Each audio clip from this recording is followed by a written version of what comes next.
Rocky and His Friends by Anne McGovern. Pictures by Ben Dununs and Al White. Rocky woke up feeling extra special. He did not have to look at the calendar to know why. "Today's my birthday," he said happily. He ran to the home of his friend, Bullwinkle J. Moose. "Hi," called Rocky.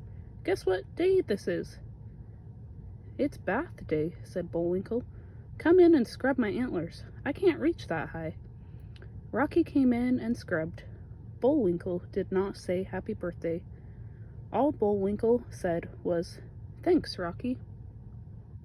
Next, Rocky visited Peabody and his pet boy, Sherman.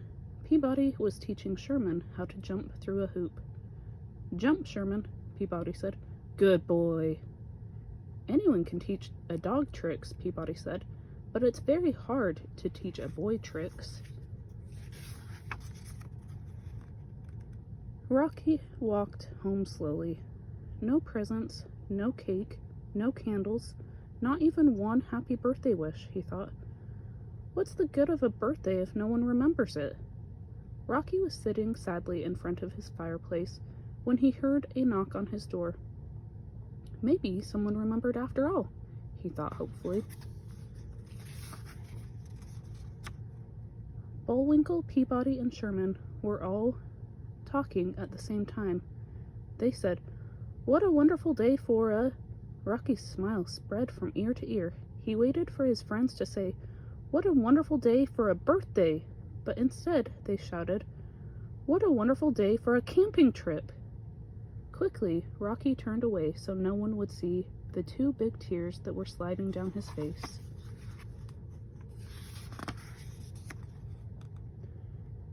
Peabody carried the tents. Sherman carried the roasting forks. Bullwinkle stuck marshmallows through his antlers and carried a pitcher filled with mooseberry juice. Rocky thought, birthdays come but once a year, and when they come, oh dear, oh dear. Rocky helped them find the way. He flew away above their heads, because he was a flying squirrel, and he shouted directions.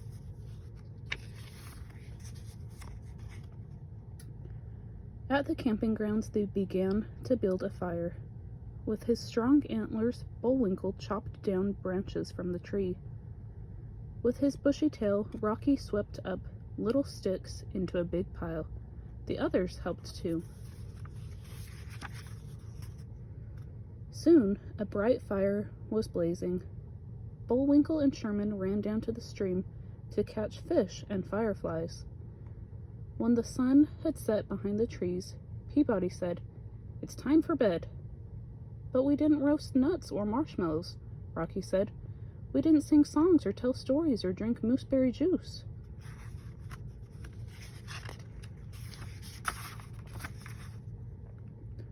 The moon and the stars were shining in the sky when the four friends crept into bed. "Early to bed and early to rise, and perhaps there will be a big surprise," said Bullwinkle, who loved to recite poetry.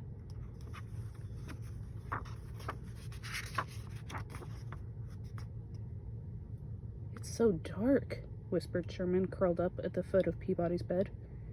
"Do you hear something moving out there?" "Maybe it's a bear," whispered Bullwinkle, his antlers sticking out over the covers. "I can't hear anything," said Rocky.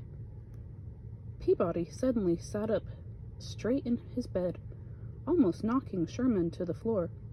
"Did you hear that noise? It sounded like a lion." Before anyone could stop him, Peabody ran out into the woods.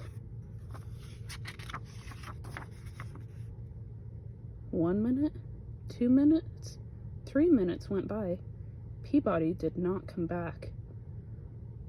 "I'm going to see what happened to him," cried Bullwinkle. Before anyone could stop him, Bullwinkle ran out into the woods. Rocky and Sherman shivered in their beds. 1 minute, 2 minutes, 3 minutes went by. Peabody and Bullwinkle did not come back. "I'm going to see what happened to them," said Sherman. Before Rocky could stop him, Sherman ran out into the woods.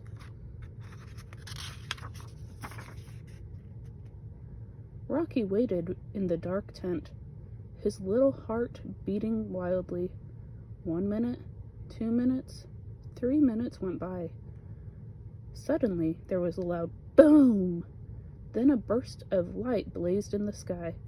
Rocky's eyes opened wide as he watched the fireworks zoom and zigzag across the blue-black sky. The lights slowly spread into letters. "Happy birthday, dear Rocky," spelled the letters. Bullwinkle, Peabody, and Sherman came running to the tent. "Surprise! Surprise!" they shouted. "Happy birthday surprise!" "Oh, what a surprise," said Rocky happily. Then they roasted nuts and marshmallows. They drank all of Bullwinkle's mooseberry juice. They sang songs and told stories, and they did not fall asleep until the sun came up over the trees. The end. Make sure to subscribe and follow along for more.